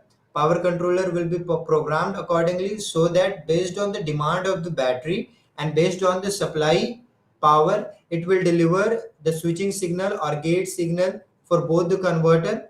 It is possible, here it is very important to understand, it is possible to design a common control circuit for both the part, for AC to DC and DC to DC converter. At the same time, it is equally possible to decouple the control. You can control the AC to DC converter separately, keeping the objective of PFC on top priority, and you can control your DC to DC converter separately, keeping the objective of output voltage regulation on the battery side. At the same time, you can also devise the centralized controller, and you can have the various communication signal. RF communication is there, PLC is there, CAN signal is there. You can take it to on the microcontroller, and based on that you can create a display of all the parameters, that how the entire, how much current is delivered, how much voltage is delivered, what is the SOC of the battery, how much time is remaining to charge the battery. Everything can be displayed here with the help of this electronic control unit. So that's how the entire small, maybe Dr. Krishna Kumar Gupta sir will more emphasize on this converter working and operation. That's why I'm intentionally not getting into that. Maybe sir will talk when he will discuss on the advanced power converter for charging station. That time he might be discussing about the circuit configuration, the power flow and everything, and that's why I haven't kept it on my presentation. So it will display everything. So that's how your entire charging station works in terms of the component. So I'll skip this thing, not very much. So V2G, G2V concept, you all are aware about it. It is equally possible that you can take power from grid to charge your vehicle, and you can give power back to grid to charge your vehicle. But for that, it is essentially required that your charging station and charging unit has to be bi-directional. It is not anticipated much to have a bi-directional charging station, because it unnecessarily lead to excessive cost. In India right now, this is not in much practice, but in a foreign country where they are having a dynamic pricing, daytime they are having different tariff, during top, during peak hours they are having different tariffs, and during off-peak hours they are having different tariffs. So in all such cases, the bidirectional power flow is very essential. Even if you're deploying for a smart grid kind of thing, there also it is having good applications.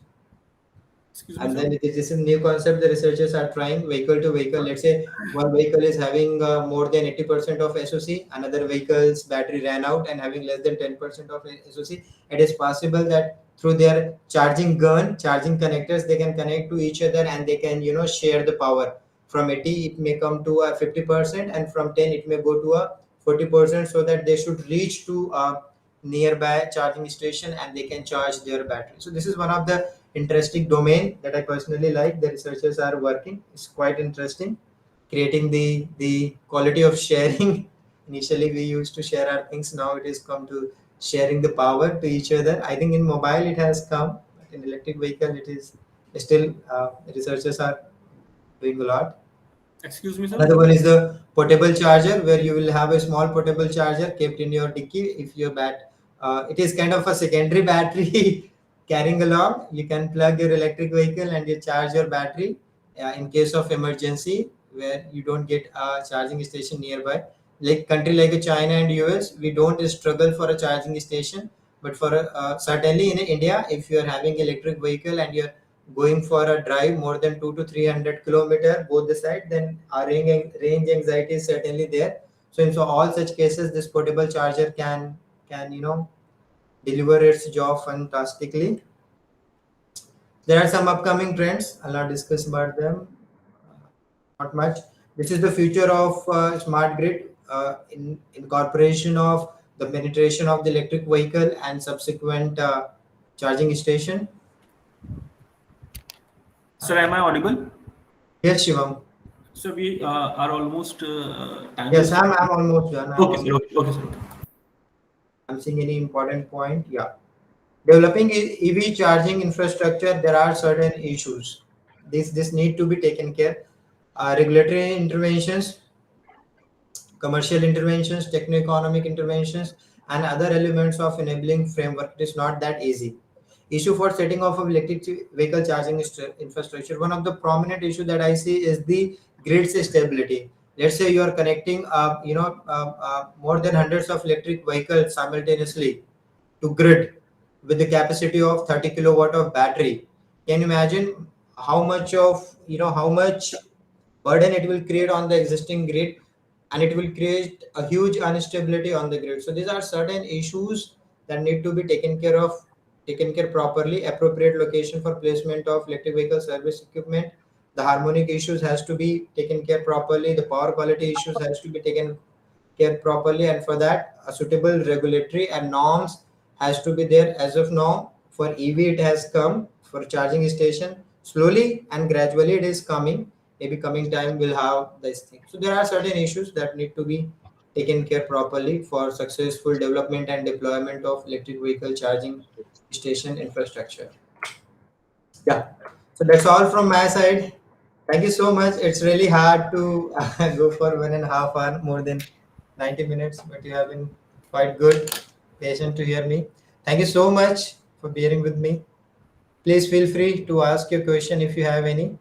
Please feel free to share your suggestions if you can have, if you can make anything.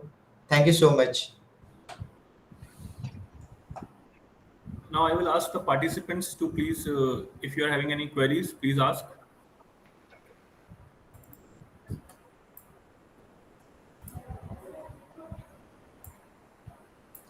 What are the safety mechanism in practice to prevent explosion? You're talking about the battery explosion, or you're talking about fuel cell? Maybe it is related to the battery explosion. See, one of the prominent reason, again, you might say that whatever question we are asking him is one way or other connecting it with the thermal management, right? Uh, if it is a non-branded electric two-wheeler, if you see, which is mostly the parts are imported from China, and if you see their connection and all, and the geographical and hostile weather condition that we have here in India, right? If we, especially during summertime. So if you're driving your two-wheeler during summertime, and that too with the irregular driving pattern and driving cycle, certainly it will increase the temperature of the battery, and increased temperature of the battery will, will tend to catch fire very quickly. So one of the important safety measure that should be taken care is the proper thermal management at the battery level, at the converter level, and at the motor level. Proper heat dissipation is very essential to prevent catching of fire in electric vehicle. Many of the component designer, many of the manufacturers of the motor, power converter, and battery, they're not giving it at top priorities, but it is something which should be given on top priority. The proper thermal management of the heat produced during the operation of the vehicle. If this has been taken care properly, lot many fire catching issues will be resolved at all. Second is packaging and casing should be proper so that the thermal management can easily be taken care. Another one is the rating and design of the component. It should not be rated. If you see the lighting system, the fancy lights that we get during Diwalis and festive times, if you see their conductor size and everything, they are optimally designed. Slight increase in the voltage and current immediately damage that lighting system and all. Similar thing is happening with the power converters and the battery. The kind of cable and connectors that we are getting to join the battery with the power converter and to the motor, they are optimally designed. So slight increase in the power and converter, let's say because of any reasons your back wheel is bit jam, I mean it is not that free. Certainly it will start taking excessive current, and after a couple of minutes or couple of hours it will catch fire or the cable will burn. So these are certain things. The rating of the component is 1 and the thermal management is 2. These two should be taken care properly to avoid any fire and all. Yeah, that's all from my side. Sir, very good presentation, sir. Sir, I have a question. Yeah. Sir, you have told about AC and DC charges. So Yes. generally, which one will be preferred, sir? However, you have told that there are many categories to be considered before selecting the uh, general charges. If I like to answer it with the Indian context right now, then DC charger is something outside the unit, and DC charger is applicable for fast charging. Let me take an example of Tata Nexon, right? If you take a Tata Nexon, the engineer will come from the Tata and they will install one distribution box or control box. In that box, they are just putting some MCBs and control panels. In case of excessive current, they should trip the panel and charging gun will disconnect it from the source. So it is the AC charging level 1 and level 2, and it takes 6 to 8 hours to charge the battery. But it utilizes the onboard chargers to charge the vehicle. Earlier, I mentioned that the onboard charger, the maximum possible rating of the onboard charger that you can take is up to 10 kilowatt. So if 10 kilowatt charger is utilized to charge the 30 kilowatt of battery, it restricts the current to maybe 3 ampere or 4 ampere. So your 30 kilowatt of battery, let's say 300 volt, 30 kilo, 300 divided by, 30 kilowatt divided by 300, that will come a peak current. Now you are charging it with the 5 ampere or 6 ampere. So if you are having, to be very specific to your answer, if you are having a longer time, sufficient time to 6 to 8 hours, certainly you should go for the slow charging. Slow charging helps to extend your battery life. But if you're not having that enough time, you're having a couple of hours, then go for the fast charging. All the Tata showrooms are having a fast charging mechanism. If there you will take your vehicles, they will hardly take 35 to 40 minutes to charge 80% of your battery. That is the DC charger. Now what is the disadvantage with the DC charger? DC charger is pushing huge amount of current. Instead of 5 ampere, it is pushing 50 ampere of current, so that the charging time can be reduced. So if a battery which is accepting the 50 ampere of current, can you imagine the amount of heat generated? And we all know the life of the battery is inversely proportional to the rise of the temperature. So the more fast charging you do, and if you don't have proper thermal mechanism, it will going to cost the life of the battery. So it depends on the context whether you go for AC charging or DC charging. If you have time, go for AC. If you don't have time, go for the DC fast charging. Or you can discriminate it as a slow charger versus fast charger. Fine, sir. Sir, is there any initiative taken by the government, even though we are moving towards electrical vehicle and all, still we couldn't able to find the charging station nearby? Yes. If you read the document of Government of India's FAME 2 scheme, lot many extreme fast chargers are being rolled out to uh, major highways. One is from Delhi to Mumbai, and I think just a minute. I'm having a slide related to it. Under FAME 2 scheme, lot many, yeah. So lot many charging stations are being implanted. It is on Mumbai Pune Expressway, Ahmedabad Vadodara Expressway, Delhi Agra Yamuna Expressway, Delhi Jaipur, Bangalore Mysuru, Bangalore Chennai, Surat Mumbai Expressway, Agra Lucknow Expressway, Eastern Peripheral Expressway, Delhi Agra NH Expressway. So under FAME 2 scheme of Government of India, in all this expressway, it is planned to install fast charging station in both sides of the highway in every 25 kilometers. I'm talking about this expressway, not on every national highway or state highway. Certainly, you will struggle a lot in getting charging stations on the national highway and the state highway. So the people can take a early runner advantage. Those who are jumping in any state randomly, you will take and you will simply deploy the 100 charging stations in the state highway in every 100 kilometer. I'm assuming all the four-wheeler vehicle will at least run for 250 kilometer for sure in a single charge. So if you place your charging station in every 100 kilometer in the state highway, trust me, it is going to create a huge business. What you just need to do is this: you have to put a good proposal to the state government. State government just request the state government land. You just need a land because you cannot buy the land, it is very costly. Deploy your unit, you take the land on the lease, deploy your charging station unit, and charge the amount to the people. People will be happy that they are getting the charging stations. You will be happy that you are getting the land to install your charging station. Certainly it is not that easy. Getting land from government is not that easy, but every government want to promote this charging station infrastructure and facility at all. If not the state government, then you can tie hands with the Nagar Nigam kind of thing. Municipal corporation, you can interact with them and you can roll out your plan to one municipal corporation of one city. This itself will give big hype. One more thing I would like to add, like all the e-rickshaws which are coming, they all are coming with the lead acid battery. In first 1 or 1.5 year, these batteries are good. After 1.5 year or 2 year, what will happen? Though it will show 100% SOC, but it will hardly run for a day. After 3 to 4 hours of running, the battery will run out, and then all these e-rickshaws driver will need a place where they can recharge their battery. So keeping the charging stations in all those auto stand will again a good opportunity for a good business. They need a charging station. They cannot go back to their home, which is again 20 to 30 kilometer far from the city. Usually it happens.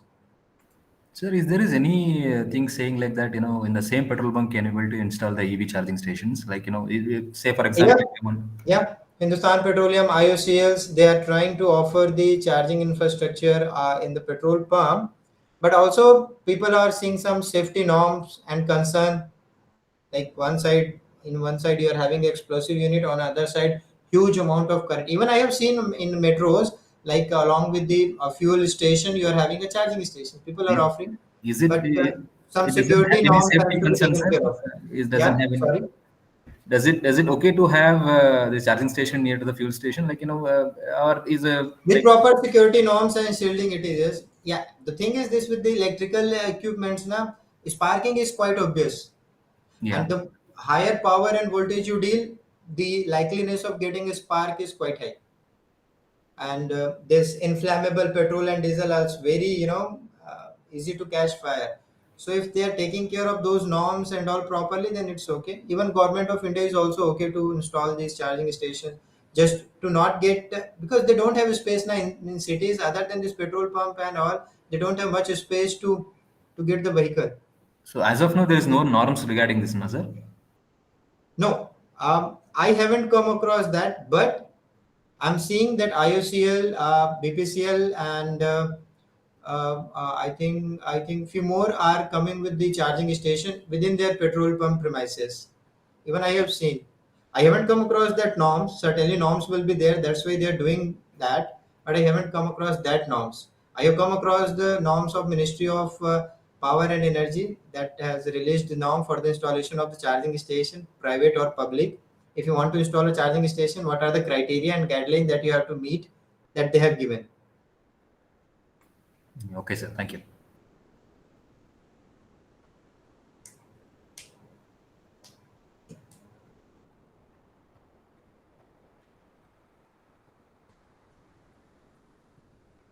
Yeah, any other question, any discussion?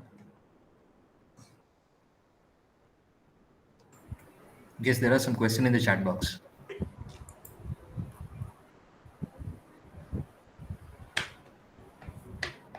Are these slides available to the attendees?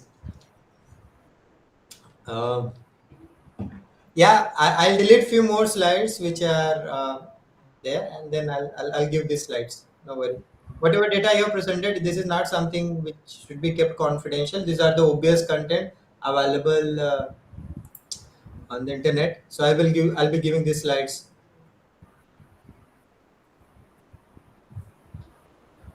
What is the nominal internal impedance of the battery cell and a battery pack? Um I need to know. I need to know. I mean, whatever research I have done as of now, it is mostly on the converter side. I haven't entered into the battery side yet, so I may not be able to answer this question at this moment. And if I try to make an answer, I may make a mistake in answering this properly. I'm sorry. Okay, okay, sir. No problem. We can have this question to the some other speaker, those who will be dealing with the batteries. So I have a one question. In one of the slides, you have shown some semiconductor devices you have connected in series. So my question is, how many devices can you connect it in series so that without it can work without failure, or what are the then precautions you have to take while connecting the devices in series? Yeah, in industry, the general practice is this, like they usually try to go for the matured semiconductor devices. Lot many new semiconductor devices are coming with higher voltage and current rating, whether you talk about the MOSFET or IGBT. But if you see the industry practice, right? So if they have to take 1 kilovolt voltage stress, they want to make a power converter in which the switches are supposed to bear 1 kilovolt. So what they do, they won't be going for switch which is rated for 1 kilovolt or 1000 volt. Instead of that, they will be going for a switches which are having 200 volt or maybe 250 volt, because they are the switches which are matured and they are having better anticipation of their data sheet, their characteristics, their turn on time, their turn off time, their conduction loss, their switching loss, everything. They fit better in their design and their model. So instead of taking a single switch of 1 kilovolt, they try to have a string of 5 semiconductor devices or 4 semiconductor devices, since they have better distribution of the voltage across that devices and the current and all. So in that way they connect multiple switch to replace that. In case of fault or in case of any disruption, what will happen, either one switch will damage.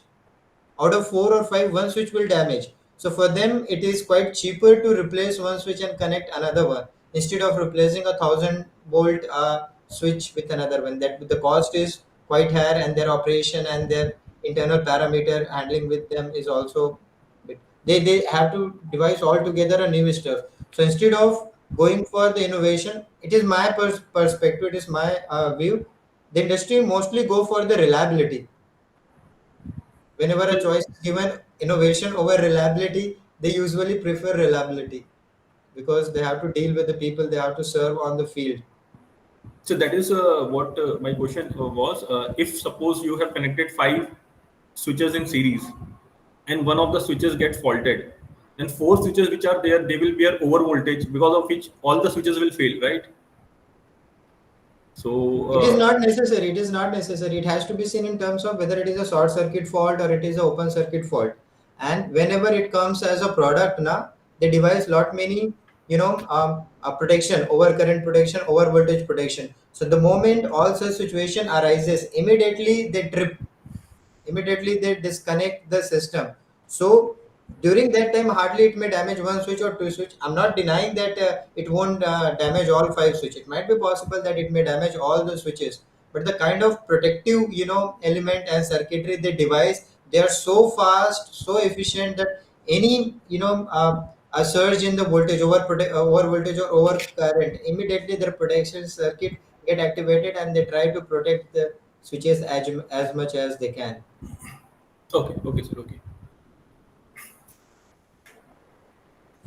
And also the researchers are working on lot many fault tolerant topologies and fault tolerant modulation schemes in multi-level inverters and two-level inverters altogether. Modular, converters are there. Modular multi-level inverters are there. They are entirely trying to create a redundant leg. If fault is taking place on the one leg, they altogether activate another, leg, just to avoid disruption in the service, and they can schedule the maintenance with well information and all.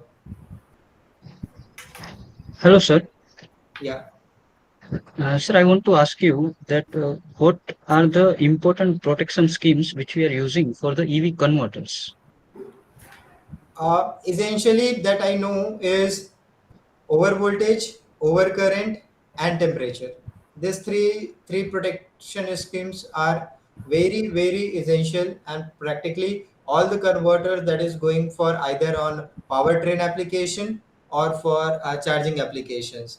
The scientists and the engineers are especially taking care of this over current, over voltage, and temperature, Okay, okay. Thank you. because they Thank you, have sir. to. Why these three are made, mostly these three are the common one, but in EV why this become crucial, because the entire power converter has to be packaged on board. So there casing and packaging again has to be very compact, and within that these has to be monitored very closely. Slight change in the Yes. voltage and current or slight change in a temperature should halt the vehicle on the rest until those values come to the predefined or permissible range, because the scope are Yes. very less. If the same thing you have to employ on the industry where you are having enough space and those things, their tolerance band and everything will be bit large and high. But when you talk Different. about the Yes. onboard converter, here you are having a very limited space, and within that space you have to package everything, and that too dealing with the high power and high voltage. So this protection has to be scheme, and the circuit has to be very sensitive and very responsive, Yes. especially Yes. this three: over voltage, over current, and temperature. Okay, sir.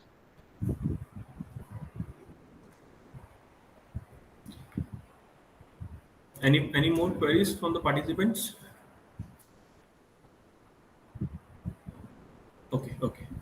Sir, I have one more question. See, Yes, sir. Yes, now hybrid electrical vehicles are marketing quite higher than this EV. yes. Will it be in future like only EV, or do we have EHEV will be also be taking part? This is an interesting question. I too not able to anticipate how exactly it will happen. But I'll tell you something about that.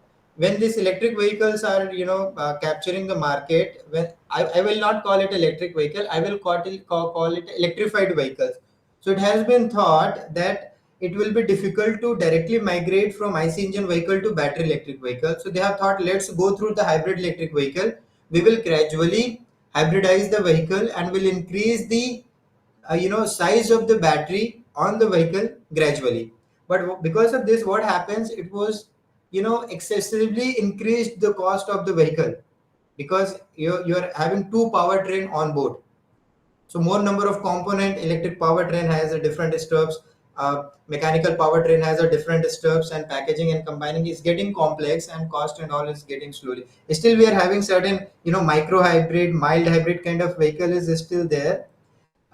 The buses are there which are running on the hybrid mode. I have seen when I was on the Europe trip, buses was on the hybrid. So it has been thought that it will be a nice way to go through the hybrid and then convert it into fully electric.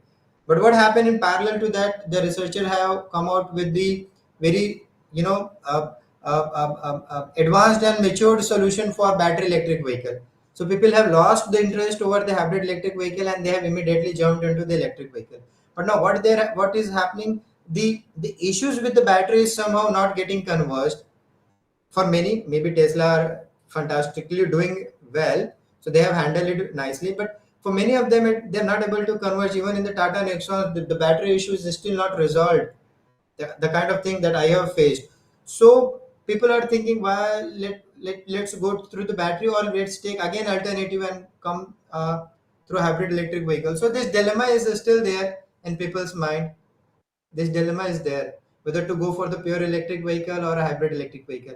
And the third part that people have started talking about, and even have started working, I'm not able to recall the name of the Hyundai's fuel cell vehicle that they have launched in somewhere around 2018 in Japan. They have launched one fuel cell vehicle, very mature, commercialized. They have sold 3,000 unit of that vehicle as well in the Japan and some part of the US. So equally, people are also working on the fuel cell side, because in the battery there is a monopoly. China's monopoly is there in the lithium-ion battery and all. So people are still exploring the alternative ways.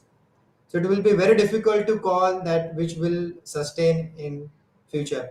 Competition is tough, but the power converter or motor, these two will be there for sure. Yes, sir. Now in Bangalore, what they're doing is the current trend business is like you take your vehicle, just park over there, and if you pay some money, they'll make it as a hybrid. And even they Yeah, are giving a lot of features like they will give you retrofitting. We real-time call it a tracking. retrofitting kit. You just need to go with your vehicle. They will fit a kit, and now your vehicle will be electric as well as IC engine. Yes. Retrofitting kit. Yeah. That is not pure hybrid. Actually, it is a retrofitting. Yeah. Additional thing, just you have to pay around 30K around so they will be having a real-time tracking of battery percentage. Like, they have It a makes sense actually. It makes sense actually. Like my experience is that the electric vehicle is best in traffic. true. And for driving electric vehicle in a traffic, you need a very minimal amount of power. You don't need big motors, you don't need a big battery, right? For Yes. driving for highway cruising and hill climbing, already you are having IC engine with the petrol. But most of your time is being spent on the traffic. So you can have a minimally small battery, a small motor that is capable enough to push your vehicle on the traffic slowly. That's what they are doing in name of retrofitting. That's what. So in True. that way, you can increase the mileage of your ICE engine vehicle. At the same time, you can have the good joyride of electric vehicle. It can be a full-fledged vehicle with the retrofitting, and it cannot be called as a, yeah. In one sense, you can call it a hybrid electric vehicle. Yeah, that's what, because Even we are also doing here in our lab. We are converting conventional two-wheeler into the hybrid vehicle. And e-rickshaw, I have mentored one startup, Bhubaneswar-based startup is there, who is converting the conventional auto into a hybrid auto. Retrofitting kits are provided. In sir, Hyderabad, there are many. retrofitting it in the sense, are you guys are going to replace the wheels? I mean, like, into hub motor? Is it that what you're doing, or you're just changing the entire thing? There are two technology. Either they're replacing the wheel with the hub motor, or they can have that mid-drive concept. Okay, okay. Because they Gear cannot mechanism. replace the drive, right? They cannot replace the drive. They just need to design the startup that I have mentored. What they are done, they worked on the gear mechanism. How that gear mechanism can be coupled with the transmission system of the existing vehicle. True.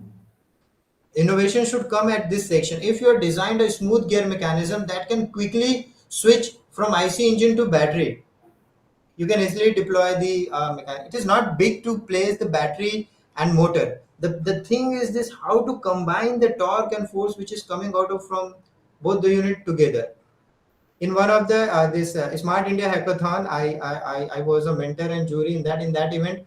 This Activa was converted into a hybrid Activa, and the Elispa, maybe in LinkedIn and all you can search, you will get the person. Elispa is their startup name, and that student, I mean that startup CEO has fantastically combined the Activa, IC engines power and batteries power together. The moment you take it into the hybrid mode, na, it is something like somebody has turned on the hydrogen cylinder on the back of your vehicle and your vehicle is flying kind of thing. That kind of experience you get. But the risk part is that still the brake is bit weak. In Activa, it is good, but in other scooter and all, brake is quite weak. So that guy was able to combine both the power together. I tried to get the technology how he has combined. He said that this is something what I have invented. I have applied for the patents. I cannot Did disclose he it. did he did I it have in the respected hub his motor, sir, or in the existing wheel only? I mean, like, are you talking about the gear mechanism part? I mean, like, just push the button so that. existing wheel, existing vehicle. Then it will be interesting to see. And then, Yes, yes, that was interesting part for me. yeah. Because the combination, the switching over and take over, either you can take it as electric, you can take it as a ICE engine, or you can combine. This switching was so smooth that you're not able to identify when you have switched from electric to hybrid or hybrid to pure IC engine. It was such a smooth ride it was.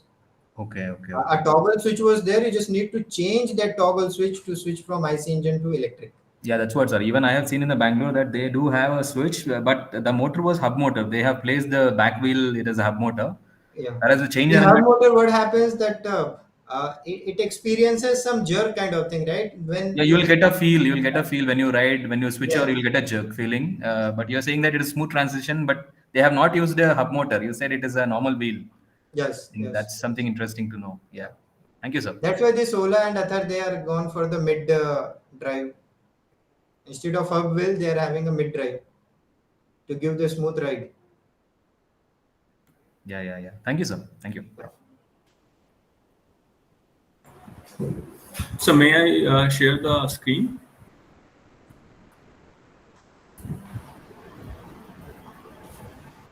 Hello, sir. Shivam. Lalit, sir. Yes, yes, Shivam sir. Sir, can I share the screen? Stop. Shall I stop my sharing screen? Yes, sir. Yes, sir. Yeah. One last doubt is there. If you can try and see uh, in the chat box.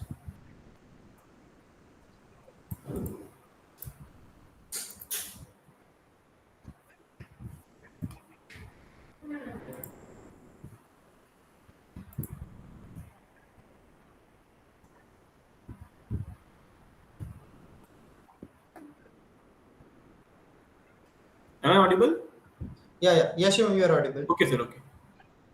Yeah, I'm having a very limited exposure with the EV wireless power transfer system. I know that transmitter and receivers are there, but my exposure is very limited to wireless charging. So it is difficult for me to say whether it is a similar consideration because it is an off-board system.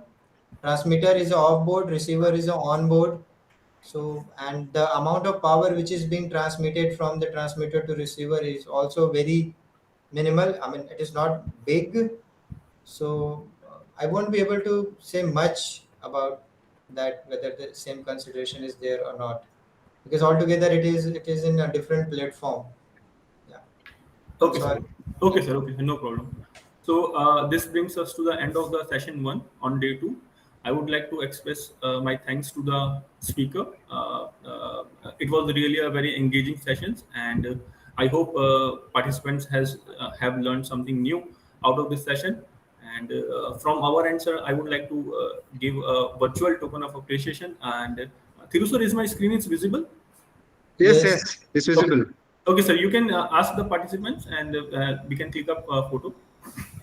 Yeah, on behalf of the organizing committee, I like to ask the participants to turn the video for a few seconds to take a group photo. Please.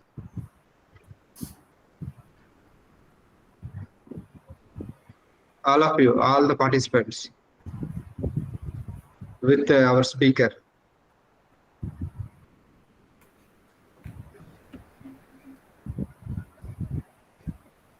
Still around 10 people to put. I request all the participants turn on their video for a few seconds.